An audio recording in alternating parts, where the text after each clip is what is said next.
I'm going to show you what the supplies you need to make t-shirts. First of all, you're going to need a foam core.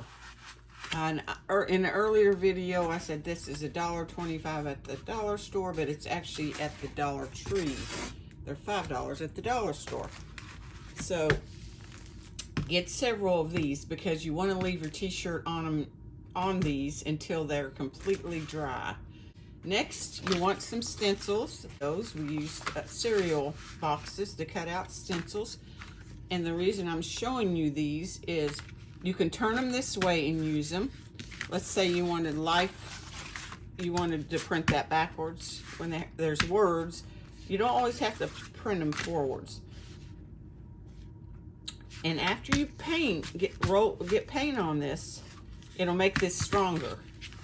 And you keep your stencils, don't throw them away.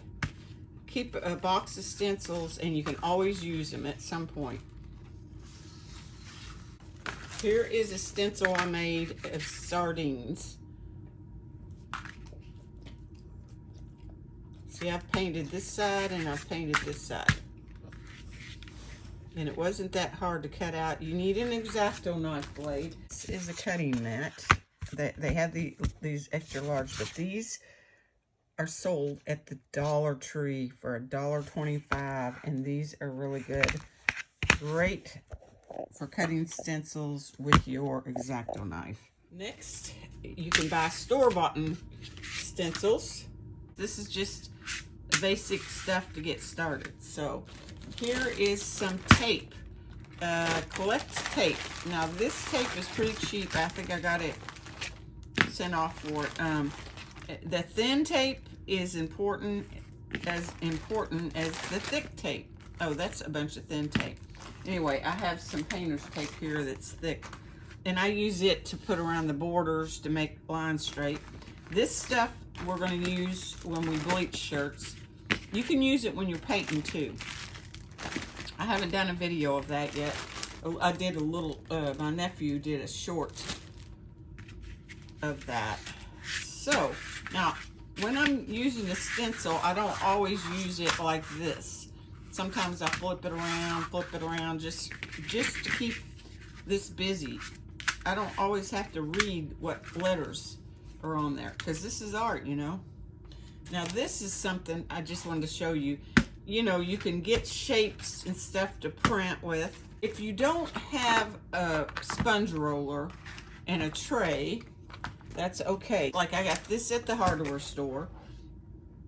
You can use something like that, or you can use just a little tiny one, or you can use like a plate or something, and you put the paint on in this, and then you roll it, and you want to get it on here really thin. You don't want, that's the worst enemy of printing shirts, is putting paint on too thick, which we did when we started out. We definitely put paint on way too thick. Or you can use this. You can use a container and a sponge, and then when you go to, instead of rolling the paint on, you just sponge it on, and that works just as good. And then you'll need some paper towels. After you sponge on the paint, let's say that is sponging on the paint, and then you get it all done, and you take this off. When you finally get your whole thing done, you take some paper towels and you wipe it down, because all the excess paint will go into the paper towels. It looks much better, and when it's dry, it feels much better. It's not as thick. Here are some rubber stamps. I collect rubber stamps once in a while, like if I go to a junk store. But in order to put acrylic paint on this, you have to be really careful, because it gets really sloppy. So, you know, you could take this into a tray, put a little paint into a tray, and this go like that, and it works a lot better. So, and then also, so as you're doing all this stuff, you're going to get, one of these letters are going to get lost. You won't get them back in the package right. Make sure you have Ziploc bags and store the whole set in a Ziploc bag.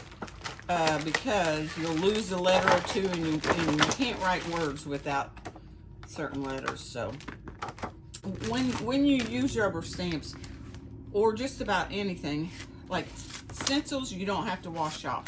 You can leave the paint on, and it makes the stencils stronger.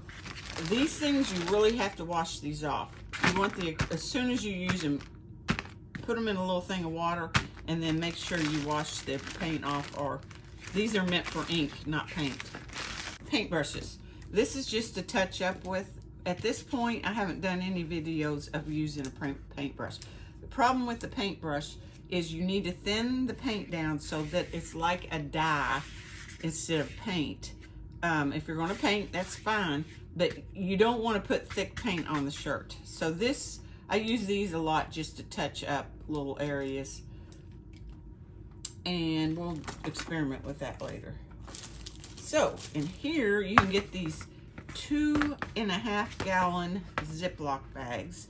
There's 6 of them at the Dollar Tree for $1.30, which is a total bargain. This whole thing in a Ziploc bag, and it will last for like a month. You can paint with it. It won't dry out. And look at this. So you just put it right in there and label it, or you don't have to label it. You can see, you'll see it's red paint. I leave the roller thing in there with it. And that's about all you'll need to get started. Oh, t-shirts. Okay, t-shirts, I don't have one here with me, but try to shoot for cotton or 50-50. They print better. And t-shirts, go to the thrift store or go to the recycle center and you get t-shirts.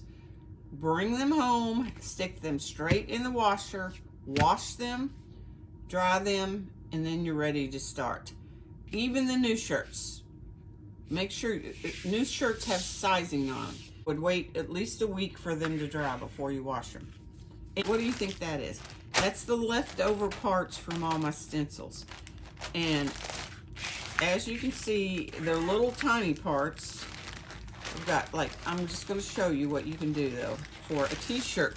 You can lay that on a t-shirt like that, and you can actually roll over it or paint over it or sponge over it. Different shapes. So save all your little pieces. If you cut a cereal box or if you cut a stencil, make sure you keep those, because you never know when you might need those. That's it, guys. Let's get started. Thank you.